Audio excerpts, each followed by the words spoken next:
Carvey and Brian are with me, and in the last few moments, statements have followed. We knew already, guys, that Chelsea were going to go, Manchester City, and now we have statements from the other 4 English clubs. Before I get your reaction, guys, I'll quickly read out these statements. Liverpool say this: Liverpool Football Club can confirm that our involvement in proposed plans to form a European Super League has been discontinued. In recent days, the club has received representations from various key stakeholders, both internally and externally, and we would like to thank them for their valuable contributions. That was Liverpool.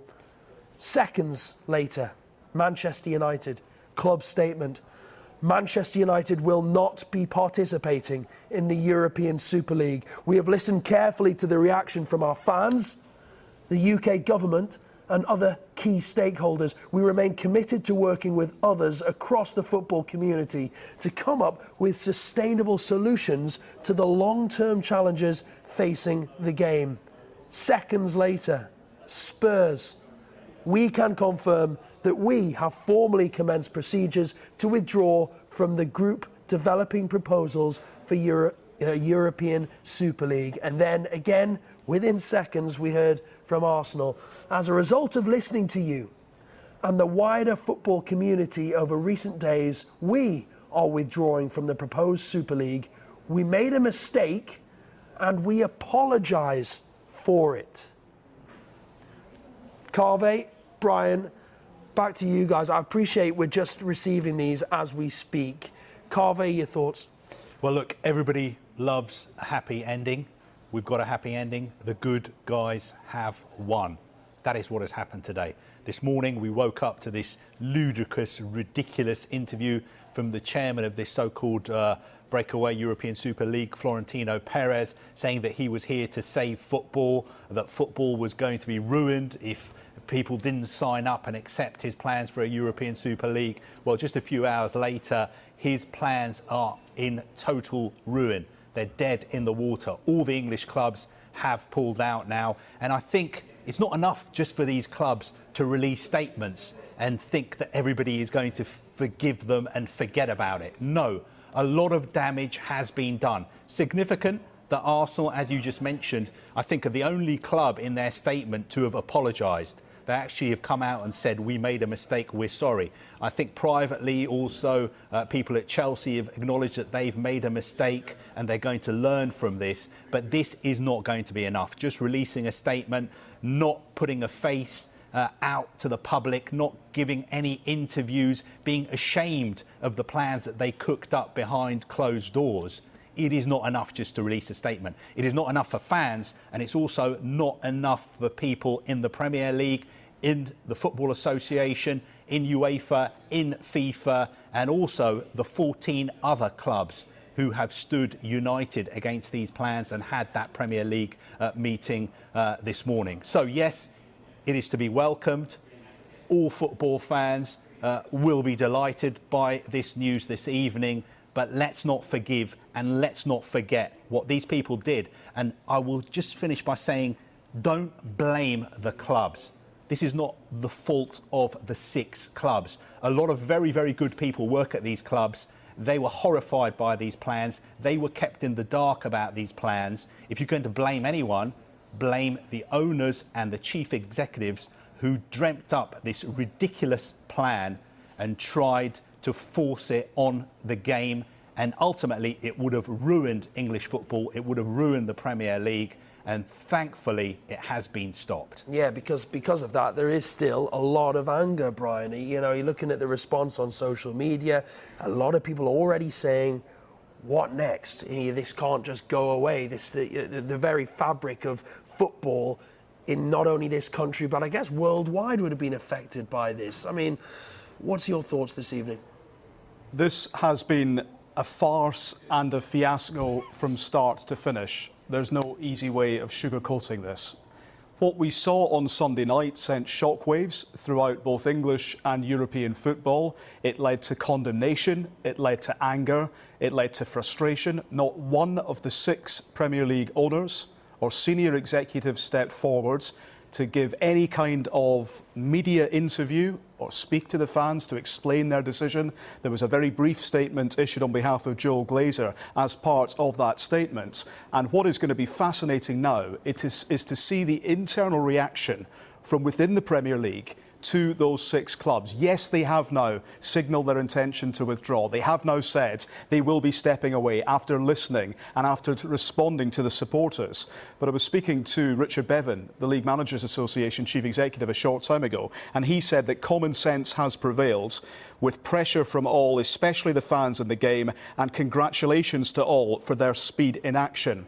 He does say, equally, those responsible for this utter shambles must and will be held to account. That's the LMA Chief Executive using the word shambles. This has been a shambles, and it has now been saved by the supporters. It's just so... I'm looking at everything that's happened over the past 48 hours, guys, and just thinking about the likes of Jurgen Klopp, Pep Guardiola, Jordan Henderson, all the Liverpool players, the guys who've come out at these clubs, because you made the point, don't maybe blame the clubs. They put their jobs on the line by criticising something that was being done obviously at a higher level. I mean, do these guys deserve a lot of credit, and the fans as well? Of course they do. This, for a long time, a lot of people have been saying one of the problems in English football is that these owners don't understand the game. They don't understand the culture and history of these clubs and of English football as a whole. Fans have been saying this for a long time. Over the past 48 hours, we have seen that what they have been saying is absolutely true. The people who cooked up these plans don't understand English football. They didn't understand, they couldn't get it into their heads that this was not going to be accepted, that nobody in English football was going to accept a closed shop. Nobody was going to accept this from top to bottom. It was a non-runner from the beginning. As Brian has said, it was a farce and fiasco. If they'd spoken to the players, if they'd spoken to the managers, if they'd spoken to the fans, they would have realised that. If they knew some history, if they understood anything about English football and fan culture and the history of these clubs, they would have understood that there was no way this was going to get through.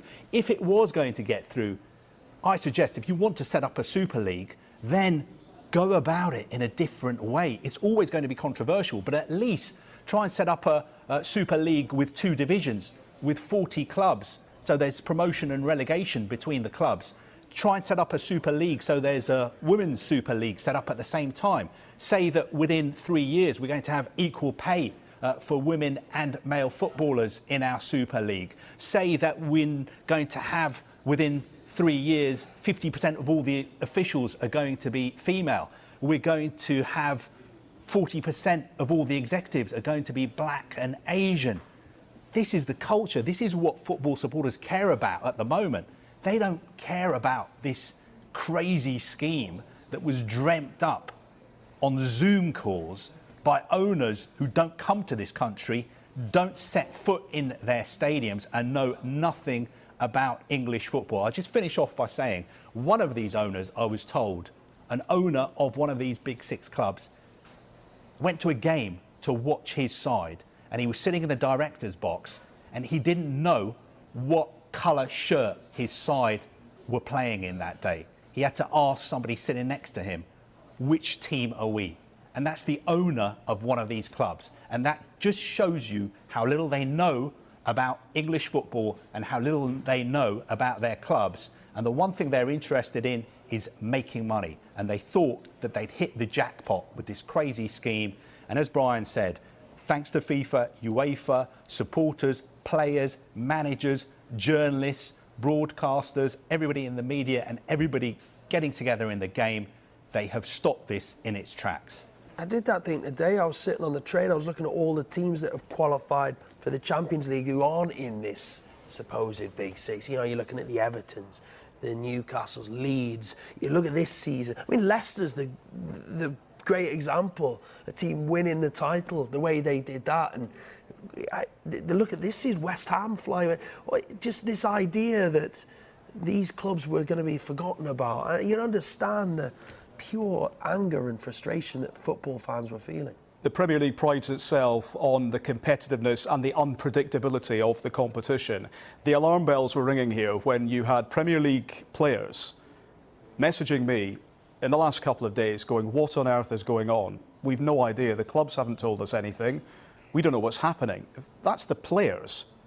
Then the managers are being put up in front of the media as part of their pre-match news conferences. They are now suddenly being expected, and were expected to be the mouthpiece for a decision that they didn't make. I go back to the point on accountability and transparency, and that's been the biggest frustration here, is that we have had a seismic proposal, and it was a proposal that we were told the clubs genuinely believed in. They genuinely believed that they could help football in the long run. This 23-year commitment that was going to invest more than 10 billion euros across the football pyramids.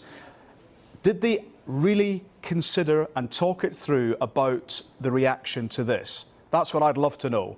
When this proposal was first agreed, did anyone sit down and think, not sure how this is going to land with the fan base. Can we do this legally? Well, maybe we can. We are being told, yes, there were legal challenges. We saw Madrid courts rule earlier in their favour. But this just doesn't seem to have been thought out and executed in the way that many thought it might have been. So there will be big questions to be answered here. We know that the Premier League had the meeting earlier with 14 of the 20 clubs. If ever there was clear proof of how divided that league was, it was that.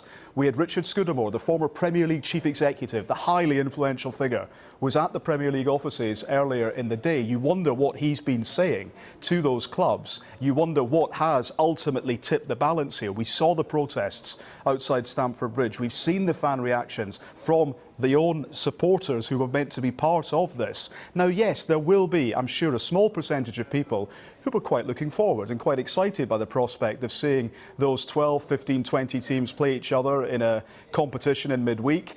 All we kept hearing was that this was going to be a simple addition to the football calendar. No chance. This was never simple because of all the knock-on effects, the ramifications for FIFA in terms of competitions, internationals, players at home in England start thinking, am I going to play at the European Championships? You've got players in the clubs involved going, am I even going to be competing in the Champions League semi-finals or Europa League semi-finals this season? For that reason, it seems to have been very muddled and confused. And when you've got UEFA's president using words like snakes, liars, incredible vocabulary for him. I mean, what a way to describe a fellow football official, a snake. I mean, that if anything sums up the last couple of days, it's that. UEFA felt betrayed. They felt fundamentally undermined by some officials at the top of English football, and they felt that football wasn't shown the respect it deserved. And I'm sure there will now be many people tonight, as we now expect this to fold. I can't see how it's going to continue, given the clubs that are left. But there will be a lot of anger about how it ever came to this. Yeah, indeed. Brian Carvey, for now, thank you so much. And of course, we'll be covering this story in great depth throughout the night here on Sky Sports News.